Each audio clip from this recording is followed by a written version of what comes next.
How's it going, guys? It's Bazz, and I want to give a warm welcome and welcome back to all of you watching this month in review. I'll be giving my takes on Lorde, Injury Reserve, Little Simz, and more, but as always, my quick ask of you as viewers before we get into everything. If you enjoy what you're watching, make sure you like, comment, and subscribe for more videos like this. All of my social links are down below if you'd like to keep in touch with me further as well. Without any further delay, my October reviews will start off with Lorde's third studio album, Solar Power. It's been a hot ticket album as of late, and I know I'm a bit behind in giving my thoughts on it. Seeing the mixed praise for this album across the board made more sense to me as I started to reflect upon the record for my video. See, I have no problem with the songwriting here. I quite like the introspective tone she decided to take with this new batch of songs. My problem lies within the sonics. Without reading that many reviews, I can only assume that's what divided a lot of critics. A fair amount of Solar Power tends to blend together, though it's most apparent with the title track, Fallen Fruit, and The Man with the Axe.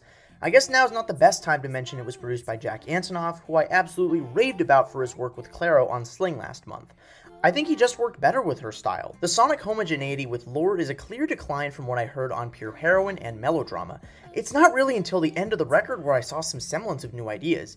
Big Star, Mood Ring, and Oceanic Feeling were all great, and I'd be remiss if I didn't mention The Path, which led off the record.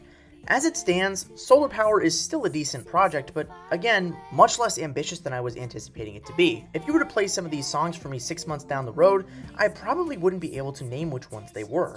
Definitely check it out if you're a fan of her music, but don't go in expecting a powerful statement from it. I gave this album a 6.5 out of 10. Next up here, I've got Sinner Get Ready by Lingua Ignota. It turns out my review of The Turning Wheel by Spelling was recorded right before Mr. Anthony Fantano gave his unprecedented second 10 of 2021, this time to yet another female artist, Lingua Ignota. In turn, I decided to include my review for this month's video. Am I the most qualified to be giving a good review of this? Well, probably not. This was my first listen to anything she's ever done, and I knew I should have steered clear after some fellow YouTube friends sent in some adverse reactions. So brace yourselves. I will now be the next one to pile on the distaste with Sinner Get Ready. To keep it short, this might be the worst album Fantano has given a 10. Bear with me here, but everybody had that weird, over-the-top theater kid in their high school, right? Now picture that person giving a cringeworthy effort to put on their own musical. That's basically what Kristen Heider did here. Okay, in fairness, it probably had some really diligent efforts to make everything sound good, and it feels like it's rooted in her pain and sorrow, but I couldn't take any of her efforts seriously. Even after going back and listening to her earlier stuff, I found it very difficult to sit down and listen to. Other than Pennsylvania Furnace and a few sections of classical music here and there, every track comes off as vacuous and blatantly self-indulgent. Her lack of authenticity and conviction led me to either grow impatient waiting for the track to end, or laughing my ass off at it. No in between. I will now await the trial of Fantano stands versus Bazz reviews on the subject of giving Sinner Get Ready a 3 out of 10. And next up, we've got Changephobia by Rostam. This is the second solo album from the former Vampire Weekend member, and one I have been waiting to dive into. I know this is another review coming way the fuck after the album was released, but whatever, I'm keeping it in here. I was hoping this album would yield a similar experience to his 2017 debut, Half Light. When compared to its predecessor, Changephobia is weirdly directionless. As expected, the production is quite good, but most of the album comes off like it's 11 singles in a row. He'll give us a bedroom pop track, then an indie pop one, a folk one, and then he'll do it again. Variety can be a great tool in an artist's repertoire. However, it's not a valuable tool if shit doesn't progress as the album goes on. What aggravates the matter of sameness here is Rostam's lyrical and vocal side of things. I just couldn't get into it here, and it makes sense why he's been so much more successful as a producer. Tracks like These Kids We Knew and From the Back of a Cab were prime examples of this failure to execute on those fronts, and the problem proceeded for quite a while.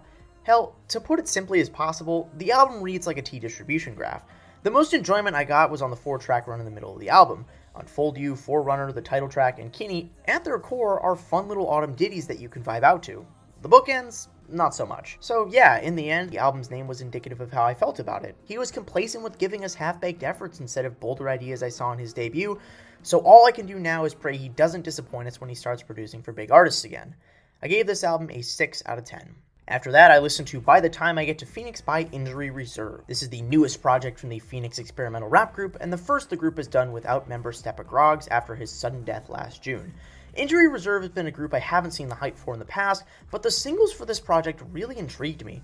When you get into the album, Superman That and Knees are seemingly the most normal sounding of the bunch. The entirety of this album was batshit crazy, spearheaded by some of the weirdest compositional choices I've heard all year. As you could probably guess, it's an album that lyrically was meant to demonstrate the mental instability the group has felt since then. On the first listen, I really felt a bit disappointed with what I heard, but then I kept listening. Despite all the craziness the album presents, By the Time I Get to Phoenix is a surprisingly beautiful record that includes some of the group's strongest work to date. Whether that's Footwork in a Forest Fire, Outside, Smoke Don't Clear, Postpartum, or By Storm, I really came to enjoy a fair amount of what the group gave us. With that said, the generally tight songcraft does grow weak in a few spots. I noticed it on SS San Francisco, Ground Zero, and Wild Wild West. In a lot of ways, this record is akin to what Some Rap Songs was for Earl Sweatshirt. Sure, they're both albums about dudes struggling with depression, grief, isolation, and loss, but sonically they created new ground for each respective artist. Whether Injury Reserve chooses to work with this style down the road is the looming question. I think it works best as a snapshot moment, but I would appreciate an album with just as high of a ceiling from them next. I gave this album an 8.5 out of 10. And now to finish out the month of October, we've got Sometimes I Might Be Introvert by Little Simz. There's no typo in the London-based rapper's newest album title, and the numbers you're seeing on review sites aren't deceiving you either. The user scores on Rate Your Music and Album of the Year went through the roof after an early September drop and have stayed up there since. I loved her album Gray Area back in 2019, so it came as no surprise to me that she was getting more praise for her work. Generally speaking, this record is much more ambitious with its soundscapes, which I enjoyed a lot more than my first experience with her work. She fits so well on a fair amount of the tracks, whether she's singing or nearly doing spoken word with some of her rap flows. I think the front half is where she shines the most, especially on Introvert, Woman, 2 Worlds Apart, and I Love You, I Hate You. Those tracks are complemented later by Little Q, Protect Energy, and How Did You Get Here. I think that Speed, ICU, Rollin' Stone, and Fear No Man on the B-side is where things started to feel less interesting to me. Not to mention there's a set of interludes which I would assume all takes place in her mind. I felt like that took away from the experience rather than adding to it. She could have easily turned that idea into a little side EP in the same vein as King Gizzard and the Lizard Wizard on their album Eyes with the Sky. Regardless, Sometimes I Might Be Introvert is yet another unqualified success for Miss Simbi Ajikawa, and an even bigger win for women in the rap scene. I gave this album a 9 out of 10. And with that, all of my October reviews are finished. For everyone that's still here, what did you think of my takes? Was there anything you agreed with, disagreed with, or are there any albums you think I should be checking out? Drop all of that down in the comments before you head out, and a big thanks again for checking this video out. This is Bazz signing off, and I'll see all of you guys back here for the next one. For your country, son, kissing your brown skin, looking like money. Says she focusing on being an accountant. When you have beauty and brains, they find it astounding. Why? She been getting it on her own, nigga. Self-made, ain't nobody doing gold digger. Now, Miss India always speaks with her chest, got respect from her people.